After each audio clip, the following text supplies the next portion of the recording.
Welcome back, everyone. As you can probably hear in the background, the geese are excited about this optic. This is the new Osight XR optic. It is a fully enclosed optic that takes the Reticle RMR footprint, and it has a multi-reticle system as well. So there's a lot to dive into with what I just said. And basically, we've had this one for a couple weeks now. If you guys are seeing this video, it either is up for sale or it is about to be up for sale, because I believe these are dropping on the 19th for sale, but you can pre-order them as well if you want to. Speaking of, there will be an affiliate link down below in the video description, and they did send this out for this review. So with all the disclaimers out of the way, let's get into it. So again, RMR footprint, it's the second optic that I'm aware of that takes the RMR footprint and has an enclosed housing. The only other one that I am aware of anyway is going to be this guy here from Reticle, which you guys have seen on the channel before. And that, of course, is the RCR. And the RCR has a pretty good reputation. However, it uses a unique mounting system with, I believe they're called capstan screws, to be able to get in there and still have that enclosed housing. Whereas the Osight here does not do that. They were able to actually shift where the electronics were in the optic and retain the traditional RMR screw hole position, if that makes sense. So we have it mounted up here on this Glock 19X. And we're going to do some shooting with it. I think you guys have probably already seen some of that footage, some drop testing, all of those sorts of things.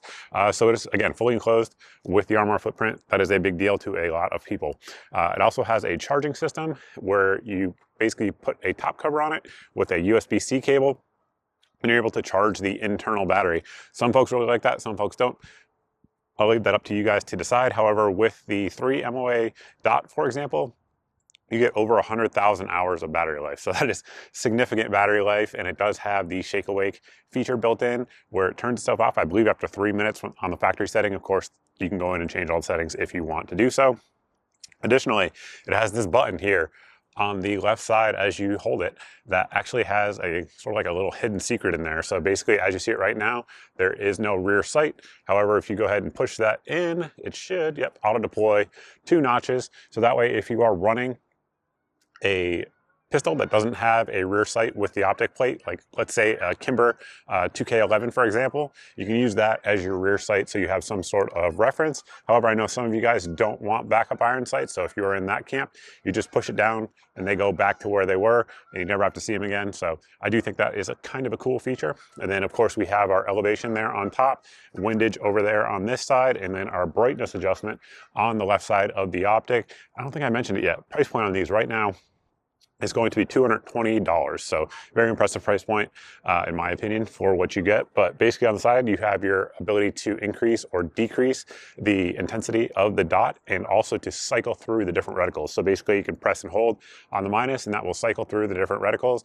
It has a 3 MOA dot, a 6 MOA dot, a 3 MOA dot with 32 MOA circle, a 6 MOA dot with 32 MOA circle, or just the 32 MOA circle. So you can switch between any of those reticles that you guys want to. And then of course, zeroing it, I don't know what they say in terms of MOA. I believe they say 1 per click, but zeroing it was easy. No issues with lost zero, anything like that. And there are night vision settings in there, 2 of them. And then I believe 8 daylight settings as well. So pretty much any type of lighting that you want to be in, you will be able to achieve that level of illumination and have a pretty good battery life. And one thing I didn't mention as well about the top cover that goes on there is that the top cover is also doubles as a power bank. So you can actually recharge the optic multiple times, I believe 3, without having to actually put the USB-C back in there. So battery life's kind of insane on this one. So with that, let's head out to the range, do some drop testing, see if it holds zero, all of those sorts of things, and then come back. Alrighty, everybody, it's time for the drop test. We have the optic on there. As you can see, everything is good, no issues. We have our shootsteel.com plate on the ground that we are going to drop it on. And we'll verify zero first. So I have a target downrange of about 40 yards. Just make sure it is on, and we will start the dropping. All right. As you guys saw, it is on. So we're going to drop it and see how she holds up.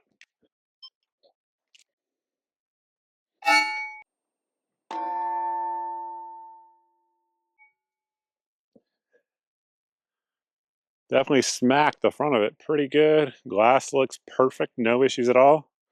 Try this one again.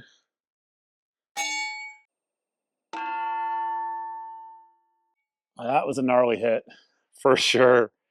Dented up the side of it, of the housing rather, but the optic is fine. We'll do one more drop, see if it retained its zero.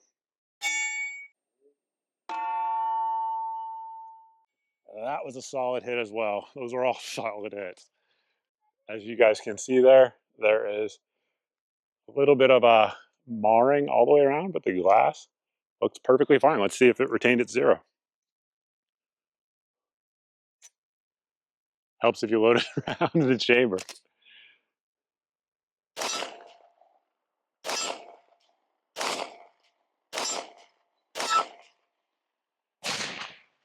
I'd say that's zero.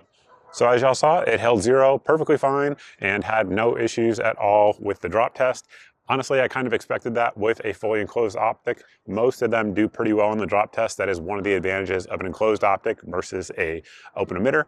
One of the downsides of them is that they tend to have smaller windows than, say, like, for example, the Osight C, which is a very large window optic. And the reason for that is it just gets kind of ridiculous to have a gigantic mailbox on the top of your gun if you have a really large window. Like, for example, again, look at the RCR that has a huge profile.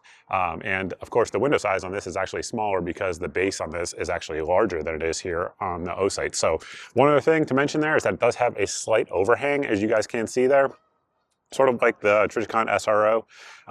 I don't think it's going to be an issue because it's less than most things. I understand why they had to do it, to cram all that electronics and the emitter in there. They probably had to push it a little bit forward because they're taking a little bit off the back versus what the RCR did. But I don't see it hanging over enough to cause issues on most guns. There may be an exception to that, but just take that into account when you're considering what gun you are going to put this on. All in all, what do I think of it? I think it's excellent. It has great clarity. I should be rolling in some pictures that will show you exactly what I'm talking about versus the RCR. The RCR is a good optic. It's great, actually. Very good. American made. If you want an American made enclosed red dot optic, hard to beat. However, well, it's impossible to beat. There's no other one with an RMR footprint, but it's expensive. They go for around 600 units of measure and up, whereas you could get almost 3 of these for that. So depends what you want. But all in all, yeah, we've had no issues with it at all. It's one of my favorite Osight optics to date, for sure. And that's pretty much it. If you guys have any questions, by all means, post them down below in the comment section. Additionally, if you're not following me on all my social media, definitely recommend it. And if you are watching this here on YouTube or Rumble and you're not subscribed, go ahead and hit the subscribe button if I could speak. It's free, doesn't cost you anything, helps the channel out. And lastly, sign up for the email if you're not signed up for that at mrgunsgear.com.